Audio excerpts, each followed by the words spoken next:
Hi, I'm Goraksh Rao. Okay, I'm a first year student at Somaiya. I have been part of the Social Entrepreneurship Challenge, Akara Challenge, and so my idea revolves around the social venture of the thing. I'm a psychology graduate actually, and I have a 8-month experience in sales. So I'm a marketing aspirant for the next year. Okay. And he'll introduce himself. Hi, myself Parth from Baroda, Gujarat. My background deals with, I'm a computer science graduate. During my computer science, I took up many of the responsibilities, position of responsibilities you can tell, and few of them included this kind of entrepreneurship kind of things. I also am attached to freelancing of websites and all that, dealing with the websites. So kind of a technical person. Again, I was involved in Akara Challenge, and we as a team of 5 members presented in the challenge. At the beginning of the year, 20 students from the first year are selected by our entrepreneurship faculty and Radha Iyer, and she teaches us social entrepreneurship. Okay, so basically then we are split into teams of 5 each, and so 5 students of the Somaiya and 5 students of the Cornell University are one team of 10. Okay, and basically what we are doing is we pick up a problem in the community around here. Okay, so we do a primary research of that community and devise a solution to the problem that we have identified. So that is the entrepreneurial solution. So it's a social venture like that. So the community we had identified is these slum dwellers in Mahim, the Tulsi Pipe Road.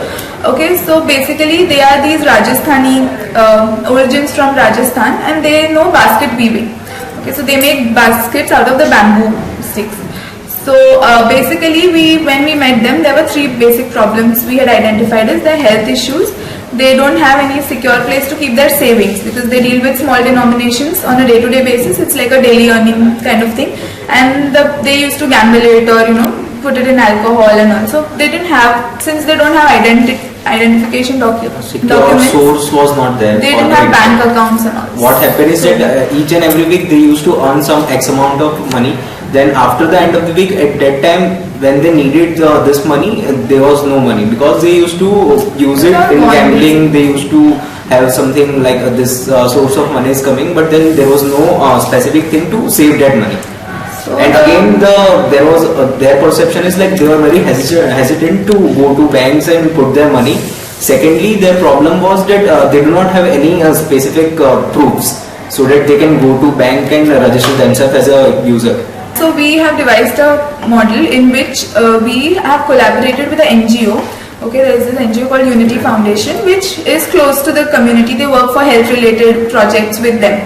Okay, so we had thought to collaborate with them, and we would be the intermediary between the Unity Foundation, that is the NGO, and the community.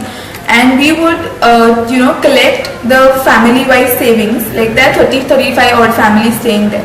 So our plan was to collect their savings on a weekly basis. Okay, through we were planning to have like a handheld device which would from biometrics there would be identification of each family member. 1-2 people from each family, and we would keep a record of their savings, and we would deposit that in the bank. Have included that element in the thing as in the basic savings account interest, like at the end of the quarter, like how we get like a 4%, 5%. So we were also of the idea that we would give them the same interest, and our revenue model was that on a monthly basis we would collect a fee from them for the services which we are giving them. That are they willing to pay? Like we are having some amount between 75 to 100, but that's on our point. Are they really willing to pay that much amount in return to the services that we are providing to? So they were very happy about it. The results came very positive for us, and they are willing to pay anything between 75 to 100. The community is very close knit, so it's like if 1-2 families go for it, the whole bunch of 30-35 will follow because they all are together in the whole thing. Our team has 2 technical persons. Myself, I'm related to computer science background, and one more person, Nishan. He is also a computer science graduate. So we both are very much fluent in making the softwares and designing. What we are thinking is that we initially started with one community of this we as a NGO, we have a collaboration with the NGO. This NGO is having reached to 10 different such communities.